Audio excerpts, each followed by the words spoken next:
Hello, beautiful people, and welcome to your weekly dose of celestial goodness. As always, thank you for joining me in this space and on this journey. I really appreciate it. Last week, we had a lovely conversation about love. This week, I want to pay tribute to the fact that here in the United States, it's Black History Month. First, we really need more than a month to celebrate the myriad of achievements and accomplishments and successes of Black people in this country.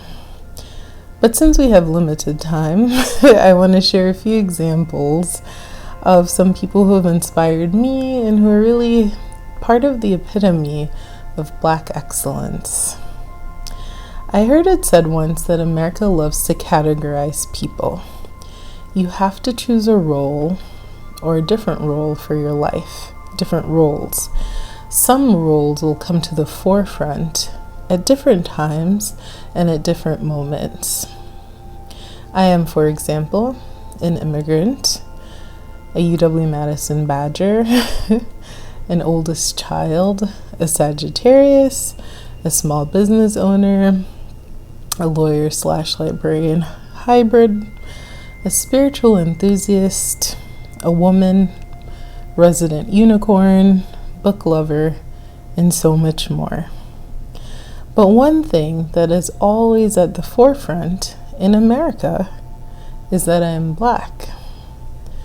I was born in another country, but when I came to America, I became very aware of this fact. I remember being teased for my accent and told, "Go back to Africa." And very innocently and naively, I replied, "I'm not from Africa, I'm from Jamaica." In the breathtakingly beautiful book, Americana, Chimamanda Ngozi Adichie writes, "Dear non-American Black, when you make the choice to come to America, you become Black. Stop arguing.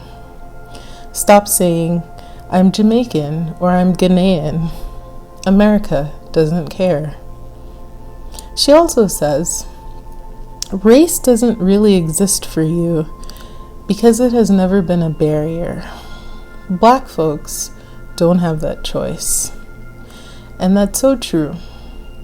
When you come from a predominantly Black country, I think that even as a child, you don't necessarily think about race as much, classism perhaps, and even colorism.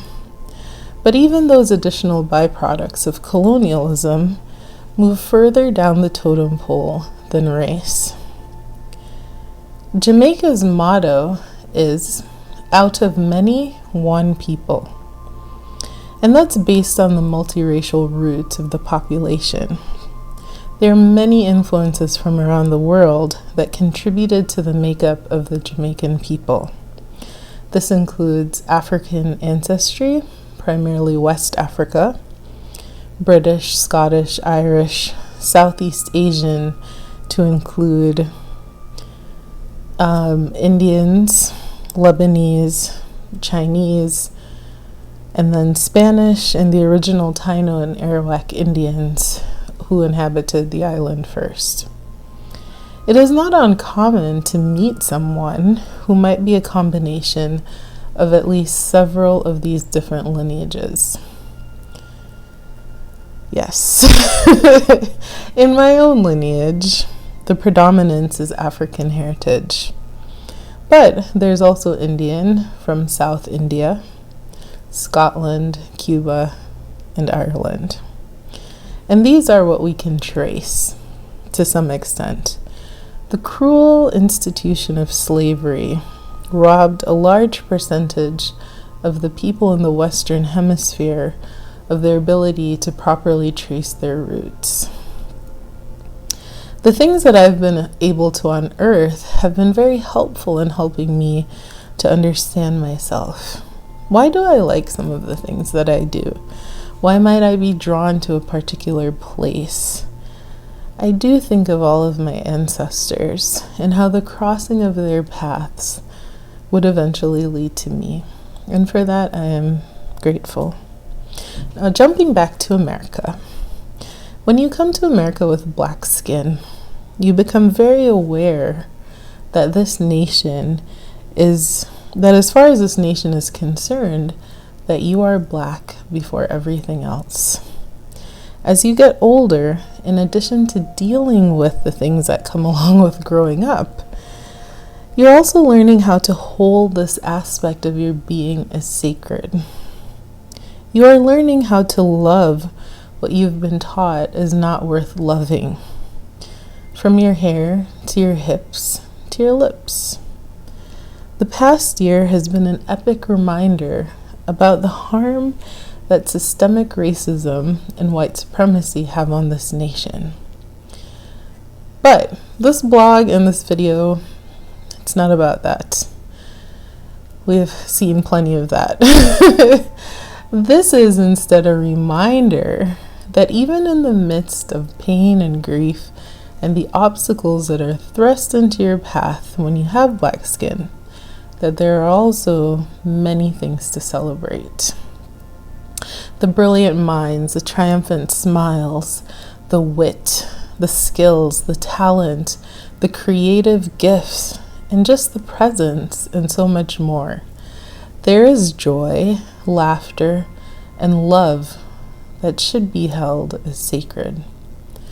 There is black girl magic to sprinkle across the spacious skies, the amber waves of grain, the purple mountain majesties, and the fruited plains.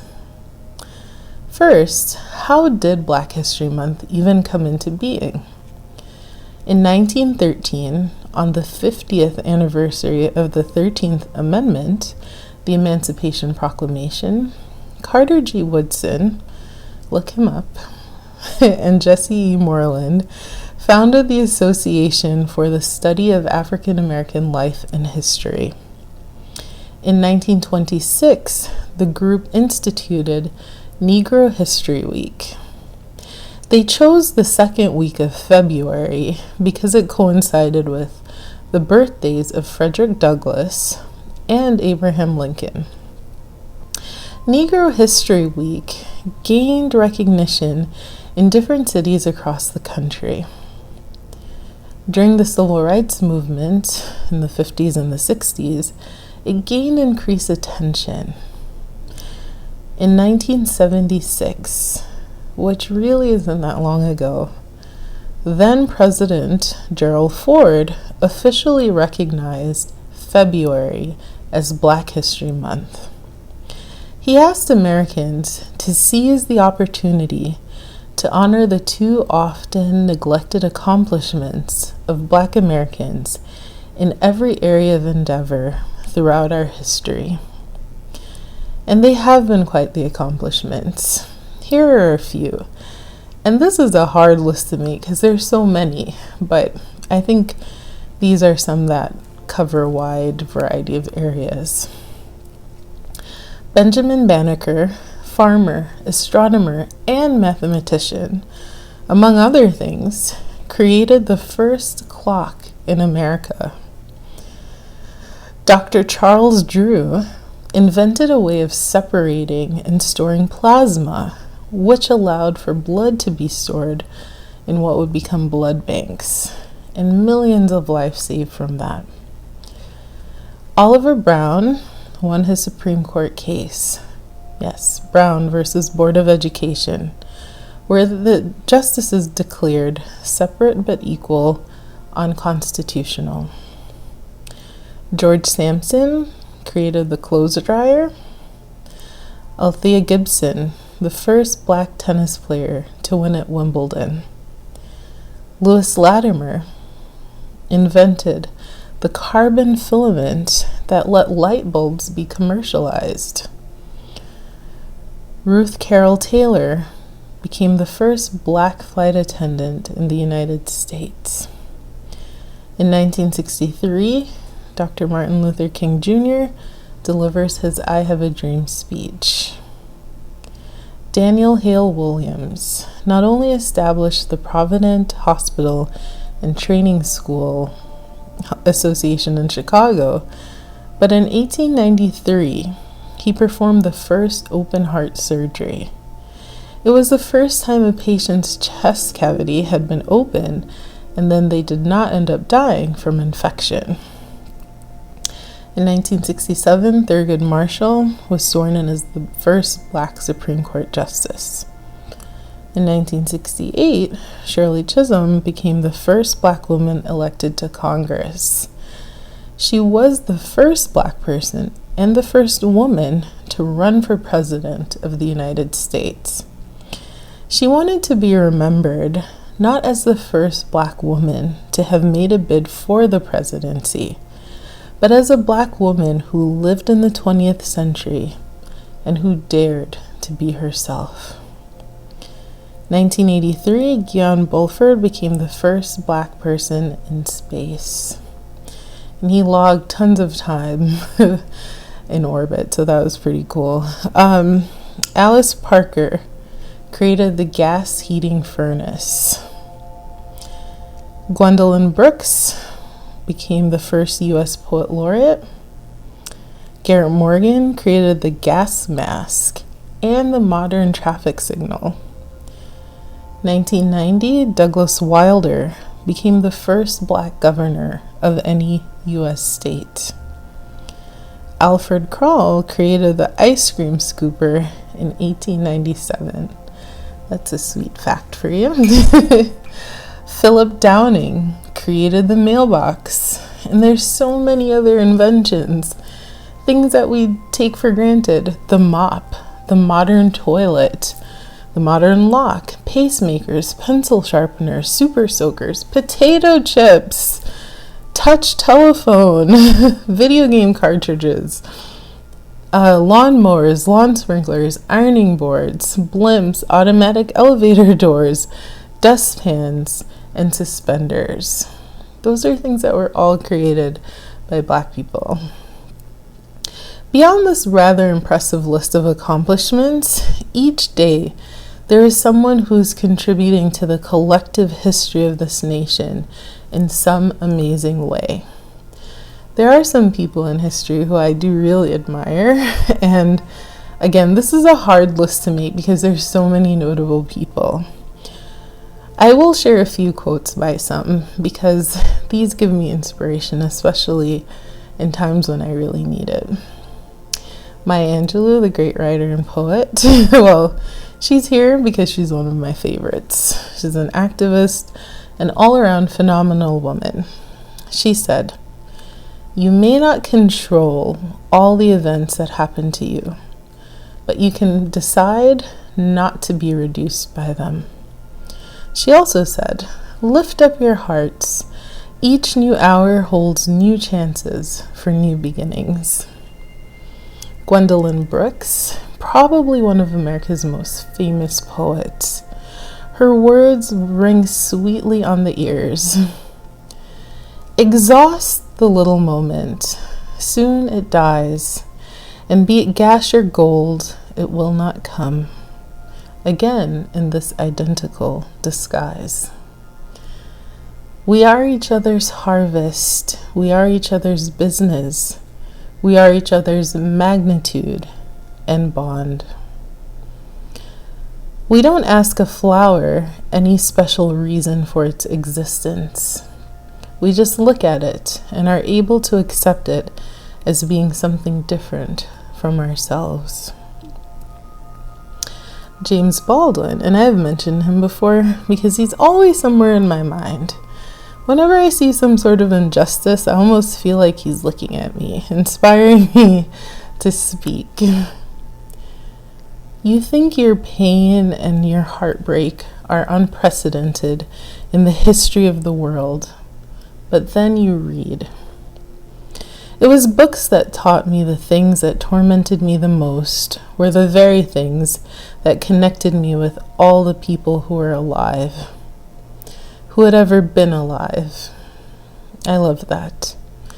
And an important reminder that for many Black people in America many years ago, reading, writing, those were illegal.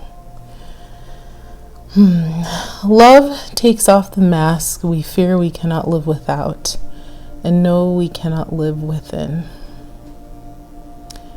Know from whence you came. If you know whence you came, there are absolutely no limitations to where you can go. W.B. Du Bois. Du Bois was many things: historian, educator, civil rights activist, sociologist, lots of different roles. He said, "Now is the accepted time, not tomorrow, not some more convenient season. It is today that our best work can be done, and not some future day or future year. It is today that we fit ourselves for the greater usefulness of tomorrow. Today is the seed time. Now are the hours of work, and tomorrow comes the harvest and the playtime." Then we have Zora Neale Hurston, another favorite of mine. She was an amazing writer, anthropologist, folklorist. She was wise and she was filled with insight about the world around her. She said, "There are years that ask questions and years that answer." I wonder what year we're in. She said, "Those that don't got it can't show it. Those that got it can't hide it." And this: "Sometimes I feel discriminated against, but it does not make me angry. It merely astounds me. How can anyone deny themselves the pleasure of my company? It's beyond me." Then we have Jane Bolin. She was the first African American graduate from Yale Law School, and also the first Black woman judge in the United States. She said, "Those gains we have made were never graciously and generously granted. We have had to fight every inch of the way." Then we have Ruby Bridges. She was the first African American student to integrate an elementary school in the South. She said, "Don't follow the path. Go where there's no path and begin the trail. When you start a new trail, equipped with courage, strength, and conviction, the only thing that can stop you is you." She also said, "I now know that experience comes to us for a purpose, and if we follow the guidance of the Spirit within us, we will probably find that the purpose is a good one." And we have Alvin Haley. He was famous dancer, choreographer, and activist. I love dance, to see it, and the dance theater that he formed has put on some of the most beautiful performances that I've ever seen. He revolutionized the participation of African Americans in dance, and he founded the Alvin Ailey Dance Theater in New York City. He said, "I'm trying to show the world that we are all human beings and that color is not important. What is important is the quality of our work." He also said, he has a show called Revelation. "I wanted to explore Black culture, and I wanted that culture to be a revelation." He also said, "Dance is for everybody. I believe that dance came from the people and that it should be delivered back to the people." Then we have Rebecca Lee Crumpler. She was the first African American woman doctor in the United States. She said, I early conceived a liking for and sought every opportunity to relieve the suffering of others. She devoted her life to service. She said, Selfish prudence is too often allowed to come between duty and human life. Lorraine Hansberry, an incredibly talented writer. She wrote A Raisin in the Sun, and she also spent time at the UW-Madison. She said, and this is actually one of my favorite all-time quotes, "I wish to live because life has within it that which is good, that which is beautiful, and that which is love. Therefore, since I have known all of these things, I have found them to be reason enough, and I wish to live. Moreover, because this is so, I wish others to live for generations and generations and generations and generations." And then George Washington Carver, who, if you don't know, you should know, because this was a talented man. He was an agricultural scientist and inventor, and he discovered hundreds of products that benefit all of America, the world, He's just very talented. He had some great quotes. "Education is the key to unlocking the golden door of freedom. When you do the common things of life in an uncommon way, you will command the attention of the world." He said, "Where there is no vision, there is no hope. Fear of something is at the root of hate for others, and hate will eventually destroy the hater. 90% of the failures come from people who have habits of making excuses. And there's no shortcut to achievement. Life requires thorough preparation. Veneer isn't worth anything." And since he was big into developing things, he said, "Since new developments are the products of a creative mind, we must therefore stimulate and encourage that type of mind in every way possible." So there's so much that can be celebrated, and so many people doing good, blazing the trail, either very loudly or quietly, every single day. My cousin said that there's a temptation to believe that African American history began in Jamestown in 1619. But there is Black history before slavery. It is important to note that in American history, there has been slavery longer than there has not been. And as America attempts to reconcile its sordid history, we must also remember that there is a rich legacy that inspires, uplifts, encourages, and reminds us of all that we have overcome.